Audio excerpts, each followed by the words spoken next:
All right, so I want to do something fun with this video today. And when it's something fun, then we see how things turn out in the comment section. So we're coming up to the trade deadline, and a lot of teams that are going to miss the playoffs, we can see they're going to miss the playoffs, and some other teams are on the fence. And then there are some teams that are doing really really well. So there are teams that you could blame certain things that are going on with them, um, whether it's the general manager, the coach, injuries, which are important, or the players.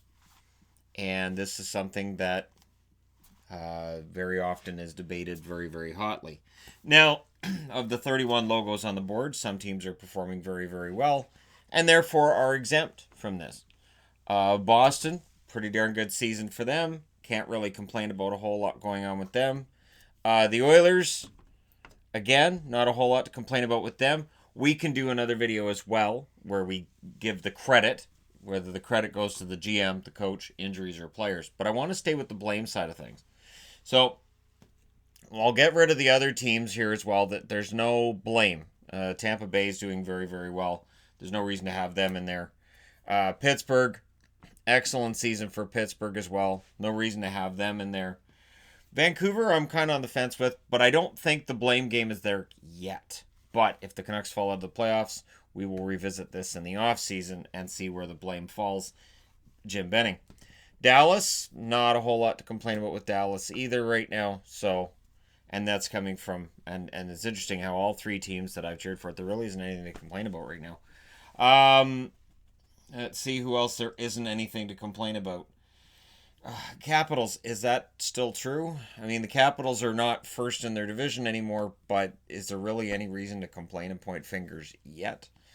Colorado, you know what? I will refrain from putting Colorado up on the board. St. Louis, I'm not going to try to have any kind of a blame of anything with the team that won the Stanley Cup in June. So let's see who else would be exempt from being on this list.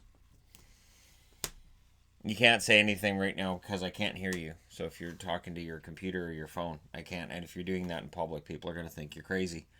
So is that it? 8 teams that I think escape any kind of a blame game scenario right now. I think that's it. And the Canucks again, they've exceeded expectations. That's the only reason I don't see a blame game with the Canucks right now. They've exceeded expectations so far. So let's start things off with Winnipeg. Winnipeg, I'm going to put this under injuries. Winnipeg has not been as good as last year, but injuries. And I'm counting Dustin Byfuglien as an injury. So this is a situation where, because he's been injured, right? So this is a situation where coming into this season, they knew they'd be a little bit undermanned on the blue line. And then it got a whole lot worse when Byfuglien was like, yeah, I'm not showing up. So they've done as well as they can. They still are flirting with maybe missing the playoffs. And we'll see how that goes for them. Let's do Arizona next, the team that used to be the Winnipeg Jets. This is tough because again, these guys have exceeded expectations. I might be, you know what? I'm going to put them here. I'm not going to do it. I'm going to put them right here because they have exceeded expectations right now. They're in a playoff spot. We're not going to get into a blame game because I don't think you could say anything about Tocchet. I don't think there's anything wrong with Tocchet's coaching. John Chayka's done a good job. I think the players have done as well as they can. And the injuries have been there. Darcy Kemper stands out. But again, it's hard to point fingers when a team is in the playoffs that wasn't really picked to be before the season started. Montreal, it would seem the coach, people don't blame the coach. Injuries, there's some talk about injuries with Montreal and valid as well. Players, some blame on the players, but I think once again we're back to this. And what's funny is 3 years ago, all the talk was, well, Bergevin, is he the worst GM in the league? Bergevin, it's all about Bergevin. Bergevin's not very good. Bergevin, and that was the discussion, was Bergevin. And now we're kind of back there after last year. People saying, oh, Bergevin's pretty good. Look what he did. The Max Domi trade was great. And now it's sort of, yeah, the Domi trade was whatever. But let's look at everything else. Now, I don't know that necessarily Bergevin's in any kind of trouble. I don't think so. Whether or not they decide to blame the coach at the end of the year is up to them. It's highly likely. I would think that if the Canadians continue to fade like this, that at the end of the year, maybe Julian ends up out of a job. But yeah, general manager. Florida. So Florida's been flirting with respectability at times, but there's been some in this. The coaching, you're not going to find anybody to complain about Joel Quenneville, and I don't think the general manager's on the hot seat.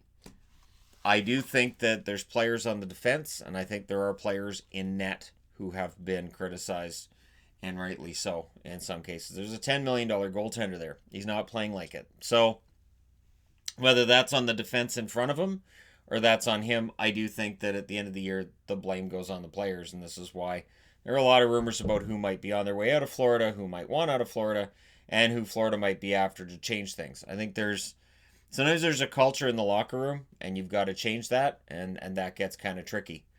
Calgary. Yeah, since Calgary's an island on their own, it is hard not to notice that Mark Giordano's out of that lineup. So it is really hard not to say injuries. Now, you could point to Jeff Ward as the interim coach and say, well, they'll replace him in the offseason, which is fine. If you want to point at Brad Treliving and say he's made some mistakes along the way, I can understand that as well. But to me, I don't know, and you could argue that it's not just the injuries and that Johnny Gaudreau hasn't been himself this year, and that'd be true. But you take Mark Giordano out of the lineup, it is hard not to say that if this team ends up missing the playoffs without Giordano, who's supposed to be with them on their next road trip, that could play a huge role. Detroit, well, this is by design. The players just aren't good enough. It's by design that this was not a team that was going to get better. This is the way Yzerman had it figured out. It's all right. Well, we're just going to do a complete and total tear down, rebuild, and so that's where we're at right now. And this was kind of an expected thing, and we're there. Vegas. I want to do Vegas next, and this is where it gets kind of tricky. They fired the coach. I still don't understand why they fired Gerard Gallant. It hasn't got a whole lot better under DeBoer. I know parts have. Injuries. Not really. I can't say injuries.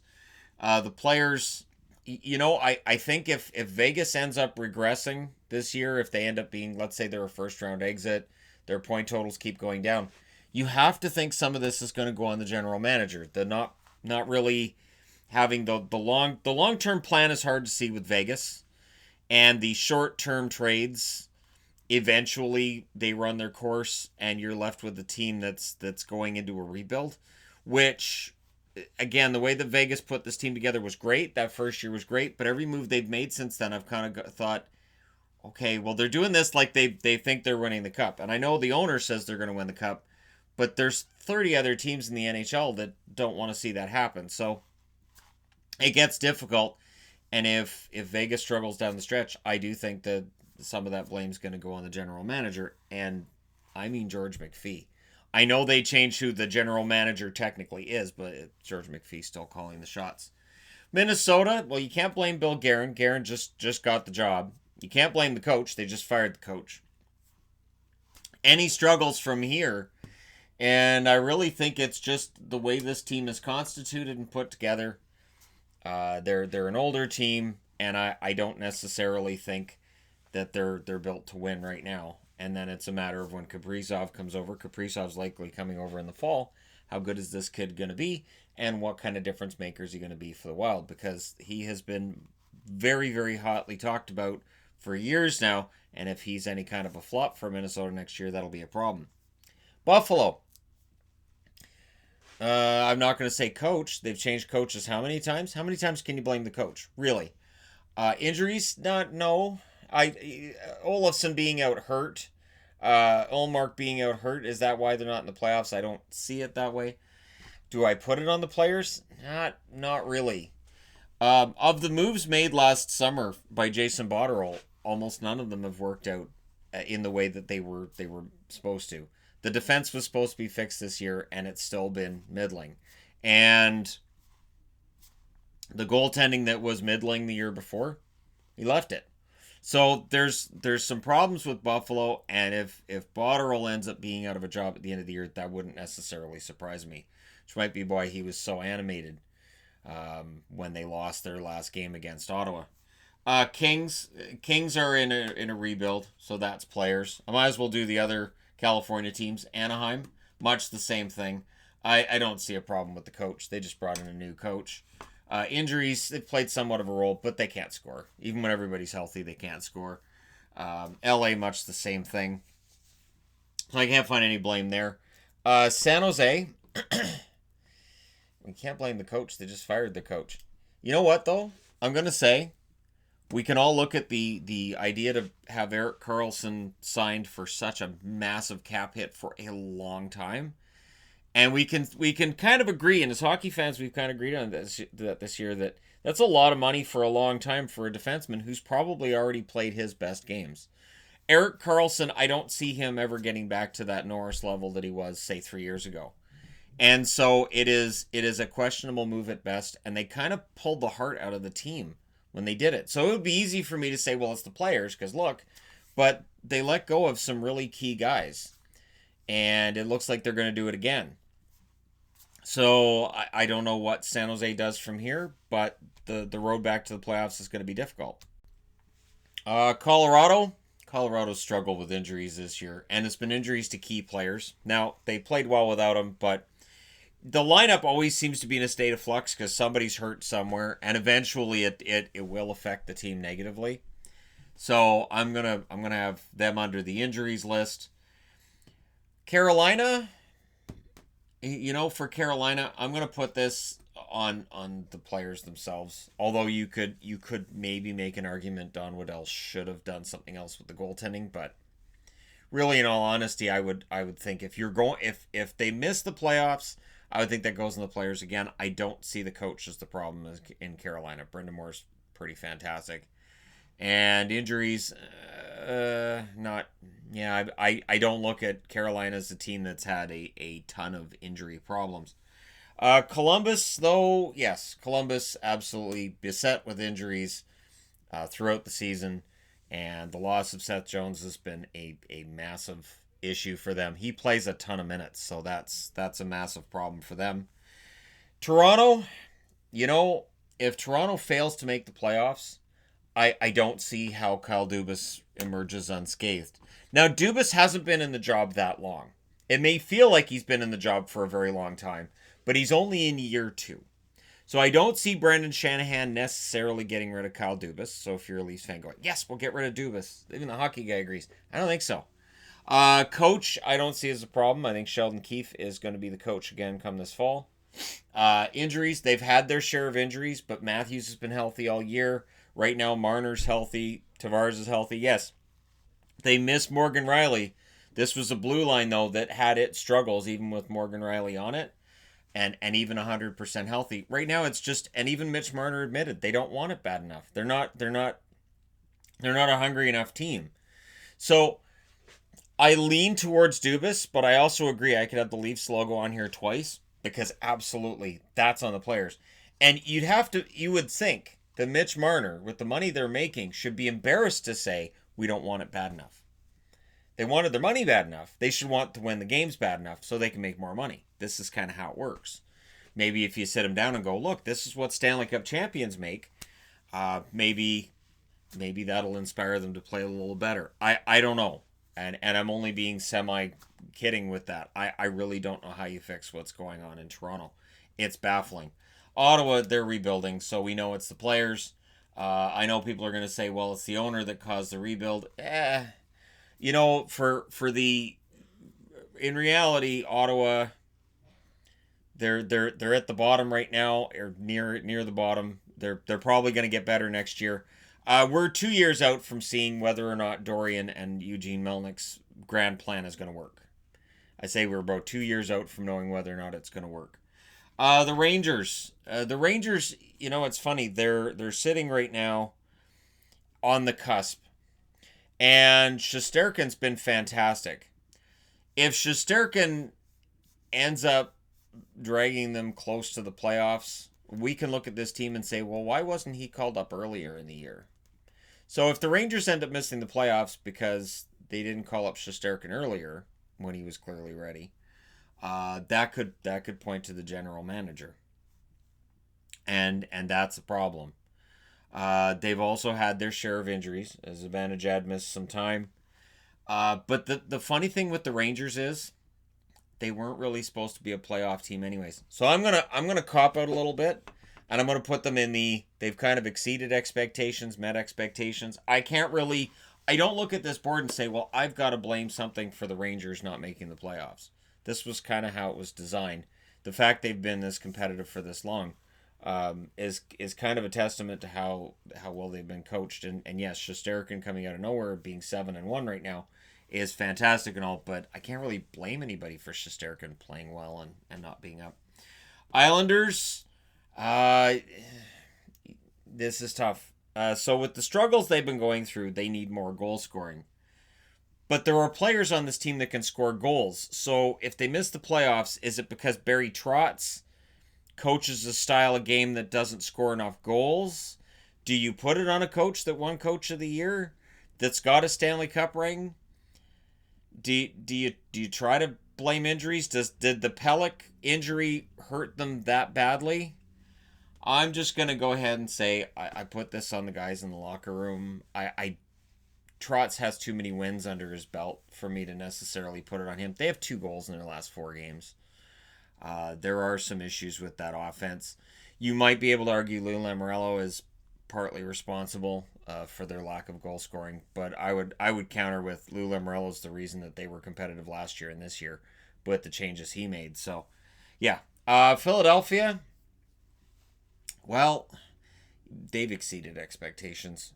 I can't say a whole lot. I mean, they're on pace for 95, almost 100 points. I can't really say that there's any blame to go around with them. New Jersey, well, they already switched out their coach. I don't think anybody's going under coach, to be honest. General manager, they already fired him. Injuries, nah.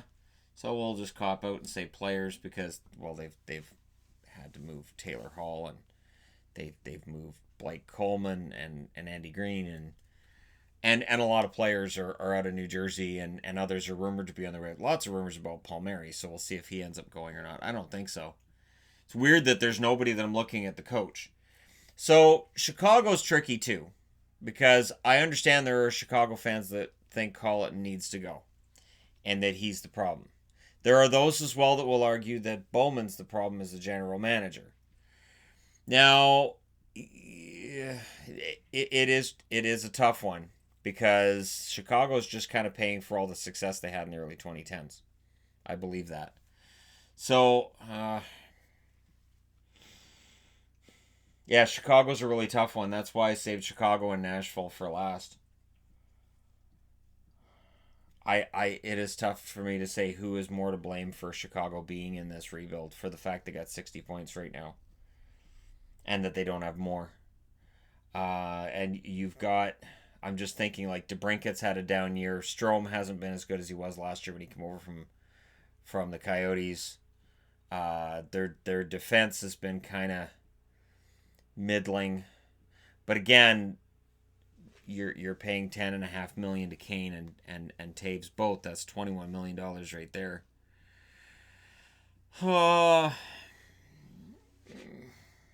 I really want to cop out and say players. Am I leaning towards coach or GM? I'll go with GM. Sure, I'll go with GM. Because we could kind of see Chicago might have needed to pull the plug on this kind of last summer and commit to some kind of a plan for rebuild. They brought in Leonard. Leonard's been great. I mean, if they get something back for Leonard at the deadline, or if they move Crawford at the deadline and commit to Leonard long term, that helps. But I don't know what the plan is with Chicago because I don't know that they've committed to any kind of a plan. So for that reason, I'll go ahead and throw it on the GM. Nashville, if they miss the playoffs, the Ellis injury's hurting their blue line. They've had numerous injuries. I don't think Arvidsson's been 100% for a lot of this season. You look at his goals this year, they're way down. So I'll say that in Nashville's case, there's been enough injuries to enough key players. And the goaltending hasn't been solid enough on a regular enough basis either. So you could lean towards players. So, all right. Let me know in the comment section below which teams should I have put under coach as being responsible for teams being in a difficult situation. And who would you say is the most to blame for teams that are either underachieving, miss the playoffs? And which teams did I say get a pass? And there's no real blame. So this is, I'll just put this as the doing well bunch and a check mark. And I gave that to 11 teams. Let me know which one of those 11 I should probably blame somebody for how things are going to turn out. And how are things going to be different once we reach the off season?